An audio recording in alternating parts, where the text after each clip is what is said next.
साथियों नमस्कार, स्वागत है आपका आपके अपने YouTube चैनल पर। अपन रीट लेवल 2 साइंस को पढ़ रहे हैं।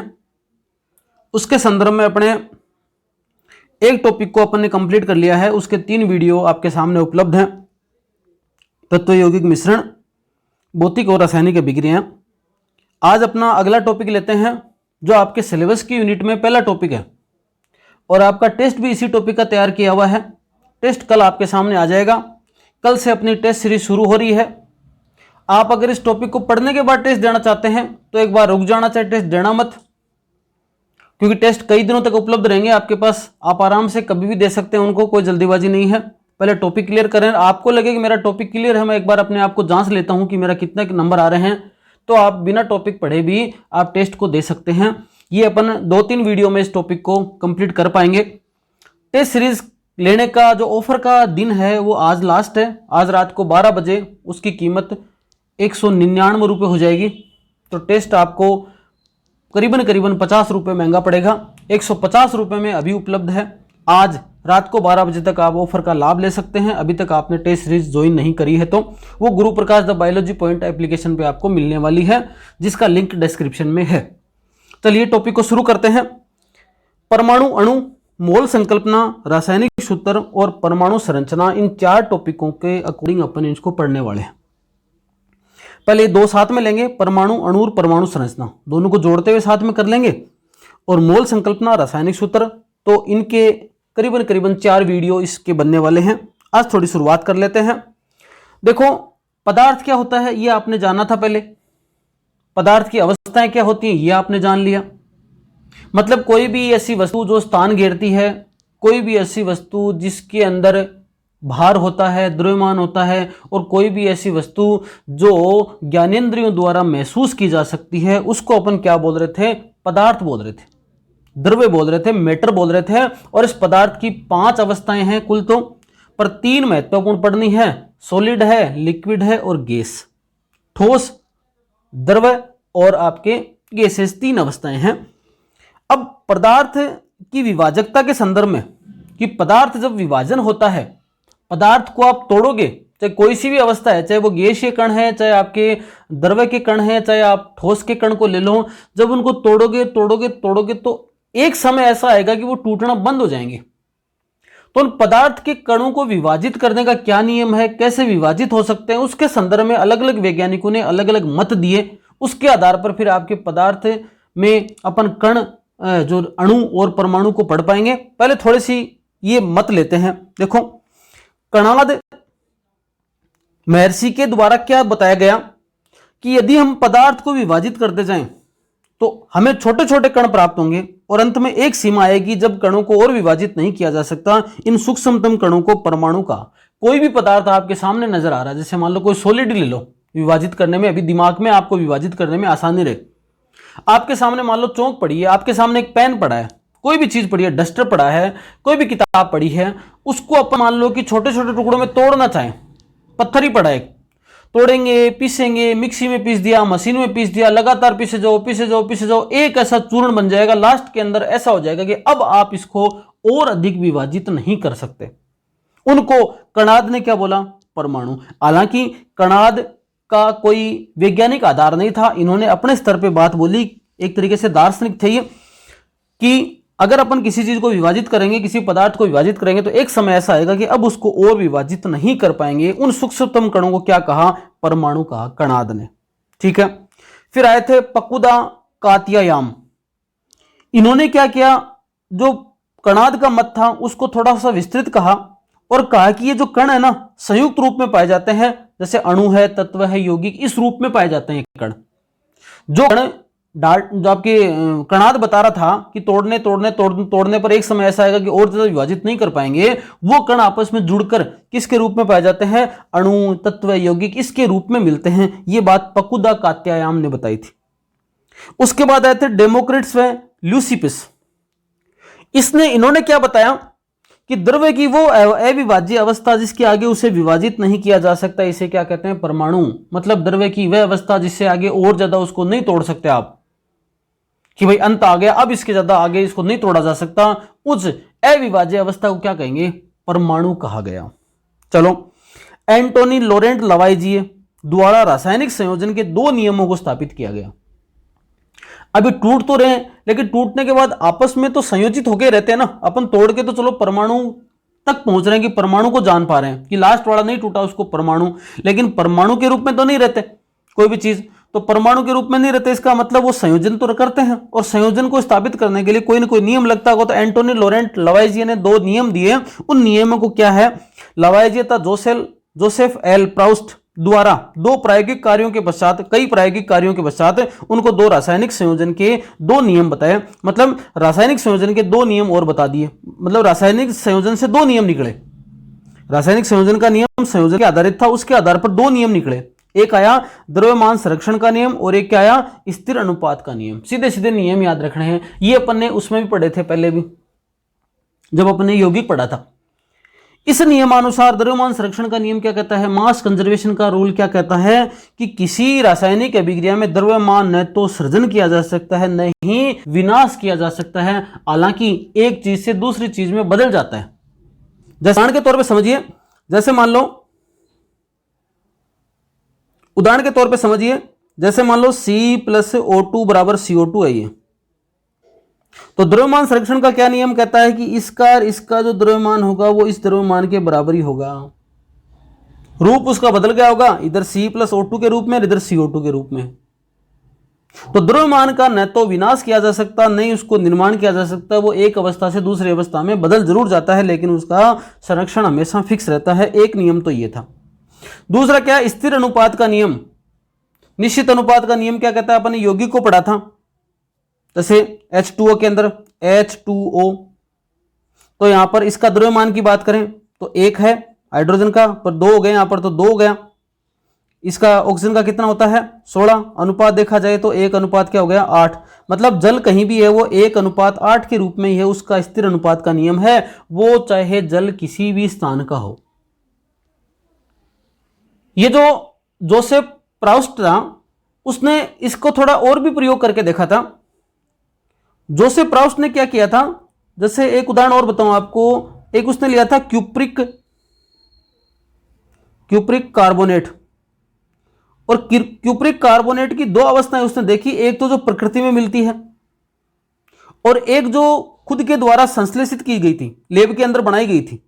तो देखा कि इसमें तांबे, कॉपर का और कार्बन का दो का मिश्रण है।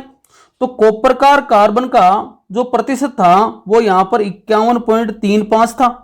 कब, जब प्राकृतिक अवस्था में लिया उसको। और कार्बन का प्रतिशत था 9.74। और एक चीज मिलती है यहां पर ऑक्सीजन का प्रतिशत था 38.91। याद नहीं रखना आपको, बता रहा हूं खाली। इन तीनों का अनुपात उतना ही वहां था जहां उसको संश्लेषित प्राप्त किया था। मतलब लेब के अंदर बनाया गया अगर क्या क्यूप्रिक कार्बोनेट तो भी वही अनुपात आया, और प्रकृति में मिलता है तो भी वही अनुपात है। इसका मतलब स्थिर अनुपात का नियम कहने का मतलब किसी भी यौगिक में तत्व सदैव एक निश्चित द्रव्यमानों के अनुपात में ही विद्यमान होते हैं। जल का देख लो, चाहे NH3 का देख लो, उसका 14:3 था, तो NH3 अमोनिया जहां भी है वो 14:3 के रूप में ही रहेगा। ये निश्चित द्रव्यमान का नियम है। अब ये तो बात आ गई, दो बातें, कणाद वगैरह आ गए, ये दार्शनिक थे, पकुदा आ गया, डेमोक्रेट्स वगैरह, ल्यूसिपस आ गया। उसके बाद में देखो कुछ दो द्रव्यमान आपके परमाणु के संबंध में और भी कुछ नियम आए। नियम को देखते हैं समझने के लिए विभिन्न सिद्धांत। एक सिद्धांत जो फेमस है वो है आपके डाल्टन का परमाणु सिद्धांत। 1808 में इसकी एक पद्धति इसने बताई। और डाल्टन का परमाणु सिद्धांत क्या कहता है कि रासायनिक संयोजन के नियमों पर ही आधारित है। ये रासायनिक संयोजन के दो नियम हैं, द्रव्यमान संरक्षण का और स्थिर अनुपात का नियम। मतलब डाल्टन का जो परमाणु सिद्धांत है वो इस नियम पर आधारित, पहली बात तो याद रखनी है। दूसरा, सभी द्रव्य चाहे तत्व, यौगिक, मिश्रण आगे जाके ये बनेंगे सूक्ष्म कणों से ही बने होते हैं, जिन्हें क्या कहा जाता है परमाणु कहा जाता है। ये बात किसने बताई, डाल्टन ने बताई।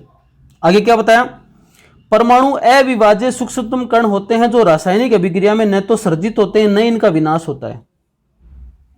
रासायनिक अभिक्रिया में न तो सर्जित होते हैं न इनका विनाश होता है, उनको क्या कहा गया, परमाणु कहा गया डाल्टन के अनुसार।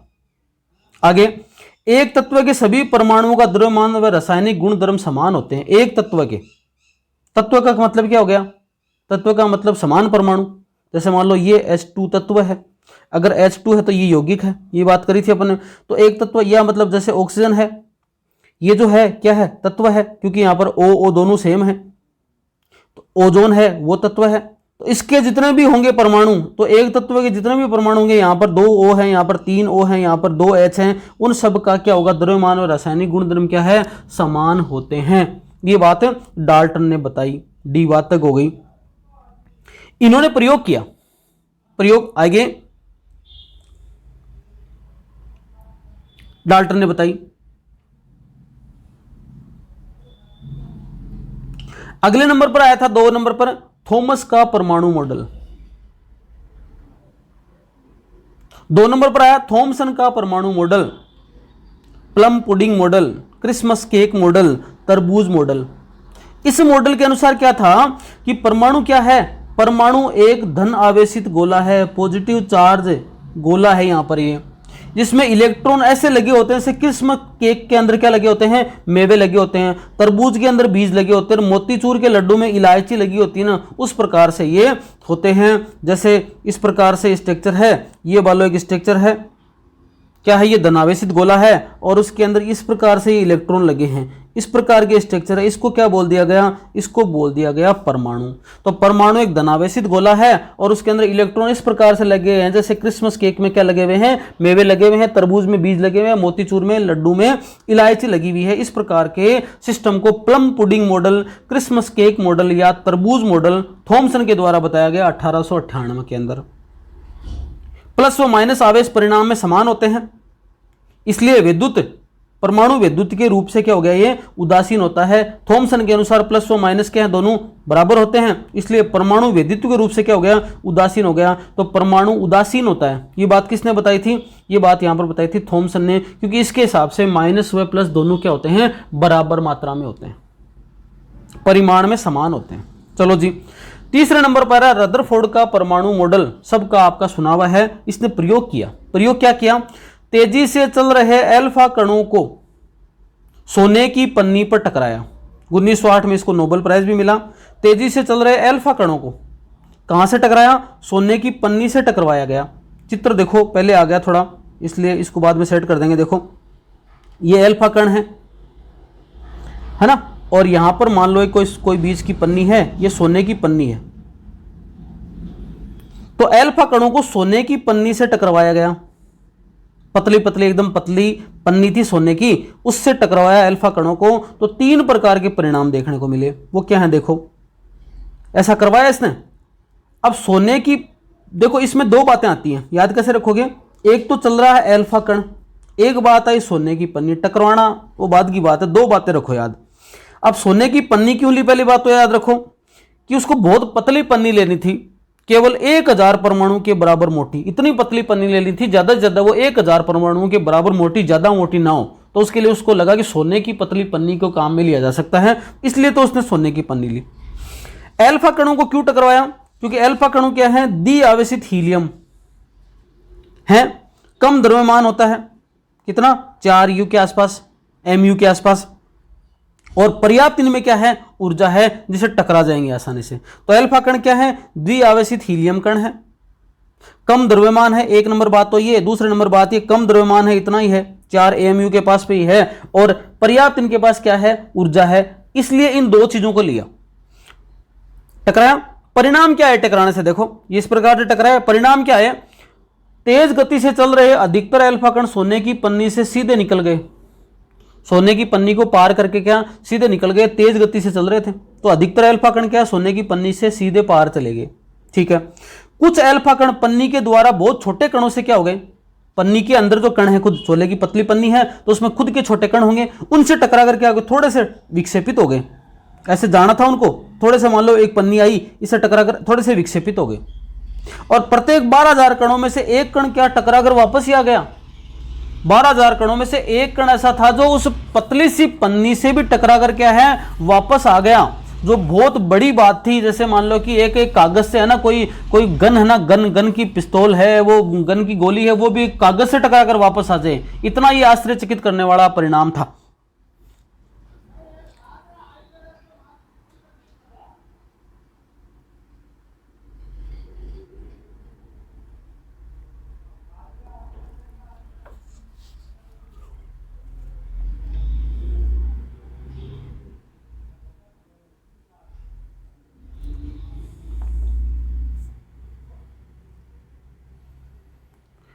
तीन प्रकार की स्थितियां नजर आ रही हैं। देखो, एक कण सीधे पार हो रहे हैं, इधर देखो बहुत सारे कण सीधे पार हो रहे हैं, कुछ क्या हो रहे हैं, विक्षेपित हो रहे हैं। देखो कुछ इधर गए, कुछ इधर की साइड में गए, ये क्या है, विक्षेपित कण। ये इधर चला गया ना, ये इधर आ गया विक्षेपित कण। और एक कण देखो, ये 12,000 में से एक कण है, वो टकराकर पुनः ही वापस आ गया। तो तीन बातें यहां पर देखने को मिली। ठीक है, अब क्या निष्कर्ष निकला? निष्कर्ष ये निकला कि परमाणु के भीतर अधिकतर भाग खाली, ये मान लो परमाणु है, उसका मैक्सिमम भाग खाली है, क्योंकि अधिकतर कण बिना विक्षेपित हुए सोने की पन्नी से बाहर निकल गए। इसका मतलब परमाणु का अधिकतम भाग क्या है, खाली है। एक नंबर बात। बहुत कम कण विक्षेपित हुए, अर्थात परमाणु में धनावेशित भाग क्या है, बहुत कम भाग है, जिसके ऊपर क्या है, धन आवेशित चार्ज है, क्योंकि खुद धनावेशित था। अल्फा कण टकरा रहे हैं, वो भी है। बहुत कम कण 180 डिग्री पर विक्षेपित हुए, अर्थात सोने के परमाणु का पूर्ण धनावेशित भाग और द्रव्यमान परमाणु के भीतर बहुत कम आयतन में है। इस प्रकार स्थिति, जैसे मान लो ये बोले तो यहां पर ये भाग बोल दिया नाभिक है, और ये परमाणु है पूरा जो कि धनावेशित भाग है। ये तीन इससे क्या निकले, निष्कर्ष निकले। नाभिक की त्रिज्या परमाणु की त्रिज्या से क्या है, 10 गुणा 10 की घात 5 गुणा क्या है, छोटी होती है। इस आधार पर यह बात निकल के आई थी, इतनी छोटी है किसकी, नाभिक की त्रिज्या परमाणु की त्रिज्या से। ये परमाणु है पूरा, और इसके अंदर बीच में क्या है, ये नाभिक है। तो इसकी त्रिज्या की तुलना में इसकी त्रिज्या है वो 10 की पावर 5 गुणा क्या है, छोटी है। प्रयोगों के आधार पर रदरफोर्ड ने परमाणु का नाभिकीय मॉडल दिया, जिसके कुछ लक्षण थे। क्या, इसके आधार पर, इस प्रयोग हुआ ना, इसके आधार पर परमाणु की संरचना कैसी हो सकती है, उसका नाभिकीय मॉडल क्या हो सकता है, मतलब उसके नाभिकीय संरचना कैसी होती है वो बताए। क्या बात थी कि परमाणु का केंद्र धनावेशित होता है। जैसे मान लो एक उदाहरण के तौर पे इसकी बात के आधार पे बनाए मान लो चित्र, तो परमाणु का केंद्र मान लो ये कोई परमाणु है, ये परमाणु है और उसका ये केंद्र है, इसके ऊपर क्या चार्ज है, पहली बात तो परमाणु का केंद्र धनावेशित होता है, जिसे क्या बोलते हैं, नाभिक। ये नाभिक, ठीक है। एक परमाणु का संपूर्ण द्रव्यमान नाभिक में होता है, तो उसका पूरा लगभग संपूर्ण द्रव्यमान कहां है, इस नाभिक में ही है। इलेक्ट्रॉन नाभिक के चारों ओर वर्तुलाकार मार्ग में चक्कर लगाते हैं। अब इलेक्ट्रॉन है ना, वो इधर क्या करते हैं, नाभिक के चारों ओर, नाभिक के चारों ओर इस प्रकार वर्तुलाकार मार्ग में क्या करते हैं, चक्कर लगाते हैं। और नाभिक का आकार परमाणु के आकार से काफी कम है, लग ही रहा है, ये परमाणु है पूरा, तो इसका ये नाभिक है। तो नाभिक का आकार परमाणु की तुलना में बहुत कम है। इतने सारे लक्षण उन्होंने नाभिकीय मॉडल के हिसाब से दे दिए थे अपने प्रयोगों के बेसिस पर। कमियां क्या निकली, पर अगर कोई वर्तुलाकार मार्ग में कोई चीज चक्कर लगाए तो इलेक्ट्रॉन का स्थायी हो पाना मुश्किल है, जबकि परमाणु क्या होता है, स्थायी। भाई कोई लगातार इधर ऐसे चक्कर लगाए तो कभी ना कभी तो ऐसी एनर्जी में फर्क आएगा कि वो क्या हो जाएंगे, कण गिर जाएंगे। आप ले लो एक रस्सी से पत्थर बांध के लगातार घुमाओ, कभी ना कभी ऐसी स्थिति आएगी कि कोई ना कोई आपके जो आवेश में या किसी प्रकार की कोई कमी आएगी एनर्जी के अंदर, तो या तो जो पत्थर है वो गिरेगा कहीं ना कहीं जाके। इसी प्रकार से यहाँ भी नाभिक में गिर सकते थे इलेक्ट्रॉन, पर यह बात जो है वो रदरफोर्ड नहीं बता पाया। उसके बाद आया बोर का परमाणविक मॉडल। इसने जो रदरफोर्ड वाली कमी को थोड़ा सा दूर किया। क्या किया कि इलेक्ट्रॉन निश्चित कक्षाओं में चक्कर लगाते हैं, ऐसे कैसे गिर जाएंगे, अंदर नाभिक में गिर कैसे जाएंगे, वो एक निश्चित कक्षाओं में चक्कर लगाते हैं। उनकी कक्षाएं क्या हैं, फिक्स होती हैं, और इन निश्चित कक्षाओं में चक्कर लगाने से ऊर्जा का क्या है, विकिरण नहीं होता, ऊर्जा है वो विसरित नहीं होती, इसलिए ये नहीं गिरते। ये बोर ने बताया। क्या, देखो ये मान लो नाभिक है, इसके बाहर ये कक्ष, ये दूसरा कक्ष, ये तीसरा कक्ष, ठीक है, और ये कक्ष। यहां पर इसको बोला K, इसको बोला L, इसको बोला M और इसको बोला N। तो नाभिक के चारों तरफ ये कक्ष हैं, K अंदर से बाहर K L M N। K बराबर N बराबर 1 पहला, L बराबर N बराबर 2, M बराबर N बराबर 3 और N बराबर N बराबर 4 हो गया। ठीक है, इस स्तर में क्या करते हैं, मूवमेंट करते हैं। 1922 में नोबेल पुरस्कार मिला बोर को। 3 बुक भी थी इनकी, थोड़ा सा ध्यान रख लेना, the theory of spectra and atomic contribution, atomic theory और द डिस्क्रिप्शन ऑफ नेचर। यदि इलेक्ट्रॉन इन कक्षाओं में एक से दूसरी कक्षा में जाता है तो ऊर्जा का क्या करता है, उत्सर्जन या अवशोषण करेगा। ठीक है, ये सब बातें इसमें अपने को देखने को मिलती हैं। अब इन सब बातों के बेसिस पे थोड़ा थोड़ा परमाणु व अणु के बारे में अपन लेते हैं। देखो, कणाद ने अविभाज्य सूक्ष्मतम कण को क्या कहा? परमाणु कहा। 1808 में जॉन डाल्टन ने परमाणु सिद्धांत दिया। परमाणु क्या है? स्वतंत्र अवस्था में नहीं रह सकते, इनको मिलकर अणु का निर्माण करना ही पड़ता है। रासायनिक अभिक्रिया में भाग लेते हैं ये। परमाणु का आकार कितना? 10 की पावर -10 मीटर याद रखना है। और एक छोटी सी ट्रिक जिससे आपको याद रहेगा कि केवल ABCD वाले है ना, ये लगभग परमाणु ही मिलेंगे आपको। लगभग इसलिए बोला क्योंकि ABCD वाले आपको ज्यादातर देखने को क्या मिलेंगे? परमाणु मिलेंगे। जैसे मान लो हीलियम है, हाइड्रोजन है, नाइट्रोजन है, कार्बन है, ऑक्सीजन है, ये वाला। तो इस प्रकार से ये क्या है? परमाणु मिलेंगे। अणु परमाणु से मिलकर बनते हैं। 2 या 2 से अधिक परमाणु क्या बनाते हैं? अणु का निर्माण करते हैं। आपस में परमाणु अब जुड़े किससे रहते हैं? रासायनिक बंध के द्वारा। अणु कोई तत्व या यौगिक हो सकते हैं। अगर समान समान परमाणु मिले फिर अणु बना तो तत्व हो गया। असमान प्रकार के निश्चित द्रव्यमान में मिले तो क्या बन गए? यौगिक बन गए। और असमान प्रकार के अनिश्चित अनुपात में मिले तो मिश्रण बन गया। स्वतंत्र अवस्था में इसका अस्तित्व संभव है। जैसे ऑक्सीजन है, इस फ्री रेडिकल के रूप में नहीं रहेगा, ऐसे रहेगा वो, या तो ऑक्सीजन के रूप में या फिर ओजोन के रूप में। तो ये क्या हो गया फिर? ये ओजोन का अणु है, ऑक्सीजन का अणु है, और ये क्या है? ओजोन का अणु है, और ये ऑक्सीजन का परमाणु है। रासायनिक अभिक्रिया में भाग नहीं लेते हैं। रासायनिक अभिक्रिया में तो ये ओ ही लेगा ना, ये वाला भाग नहीं लेते हैं। ABCD के साथ गणित भी होती है। देखो यहां पर केवल ABCD थी ना, हाइड्रोजन है, ऑर्गन है, हीलियम है, नाइट्रोजन है, और यहां पर देखो साथ में कुछ लगा हुआ है O2, तो 2 लग गया ना, H2O, HNO3, तो 3 2 2 ऐसे, मतलब गणित के रूप में कुछ न कुछ लगा हो तो इसका मतलब वो फिर अणु की कैटेगरी में आ सकता है। और गणित नहीं हो, सामान्यतः केवल अंग्रेजी हो, इसका मतलब क्या है? ये ट्रिक के हिसाब से, ये कोई सूत्र नहीं है वैसे, तो उसको क्या बोल सकते हैं? परमाणु और अणु। अब अपन थोड़ा थोड़ा अगले वीडियो में इसकी मोटी मोटी संरचना को जान लेंगे, परमाणु की संरचना को थोड़ा सा और लेंगे विस्तृत रूप से। उसके बाद में अपन रासायनिक जो अभिक्रिया हैं वो थोड़ा समझेंगे, रासायनिक सूत्र कैसे लिखते हैं वो समझेंगे, मोल संकल्पना क्या है वो समझेंगे। जो वीडियो इस प्रकार से इजीली समझाए जा सकते हैं उनको तो मैं ऐसे ही समझाऊंगा। किसी वीडियो में कुछ न्यूमेरिकल वगैरह है, जैसे फिजिक्स वगैरह में आएंगे कुछ, और उनको लगता है कि ऐसे डायरेक्ट ठीक नहीं है, तो फिर अपन बोर्ड के ऊपर डायरेक्ट अपन वीडियो बनाते हैं, उसके हिसाब से बनाएंगे। इस वीडियो में इतना ही, धन्यवाद।